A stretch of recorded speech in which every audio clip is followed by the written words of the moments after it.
#AskDrJohnWatts అని type చేసి మీ questions అడగండి, తప్పకుండా రిప్లై చేస్తాను. ప్రశాంత్ కుంట, సార్ హోమియోపతి వైద్య విధానం ద్వారా హెయిర్ గ్రోత్ చేసుకోవచ్చు అని చెప్తున్నారు, నిజమేనా sir? Like oil and homeo tablets, please reply. Allopathy, naturopathy, ayurvedic, homeopathy, ఇట్లా ప్రతి స్కూల్ ఆఫ్ మెడిసిన్స్ ద్వారా హెయిర్కి గ్రోత్ చేసుకునే ఏదో ఒక రెమెడీ ఉండే ఉంటుంది. మీకు ఏది సూట్ అవుతుందో దాన్ని బట్టి అటువంటి మెడికేషన్స్ వాడడం మంచిది. ఇప్పుడు హోమియోపతి పని చేస్తుందా చేయదా అని చెప్పేదానికి నేను కరెక్ట్ జడ్జిని కాదు, అది ఒక ప్రాపర్ హోమియోపతి డాక్టరే మీకు చెప్పగలుగుతారు.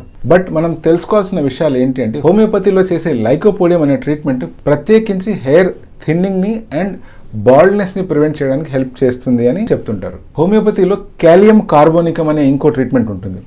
ఇది వాడినప్పుడు ఏమవుతుందంటే హెయిర్ బ్రిటిల్గా ఏవైతే ఉంటాయో, అంటే ఈజీగా విరిగిపోయే హెయిర్, వాటిని ప్రివెంట్ చేస్తుంది. అంతేకాకుండా ఇది హెయిర్ గ్రోత్కి చాలా వరకు దోహదపడుతుంది. ఇందులో ఉండే ఇంకో ట్రీట్మెంట్ ఏంటి అంటే సిలీషియా అనేటువంటిది.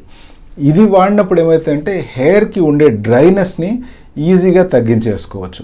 డాండ్రఫ్ వల్ల ఎవరికైతే హెయిర్ లాస్ అవుతుందో అది తగ్గడానికి హోమియోపతిలో కాలియం సల్ఫ్యూరికం అనే రకమైన ట్రీట్మెంట్ ఉంటుంది.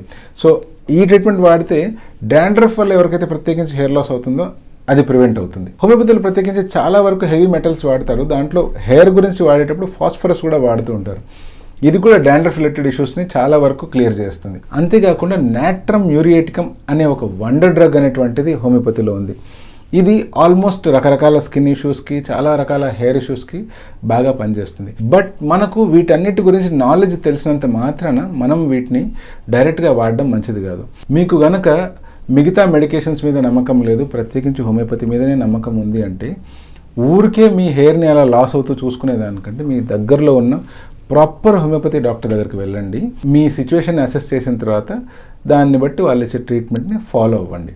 బట్ మళ్ళీ అది వాడుతూ ఇది వాడుతూ అట్లా 4-5 మెడికేషన్లు వాడకుండా ఏదో ఒకదానికి స్టిక్ అయ్యి ప్రాపర్గా వాడండి.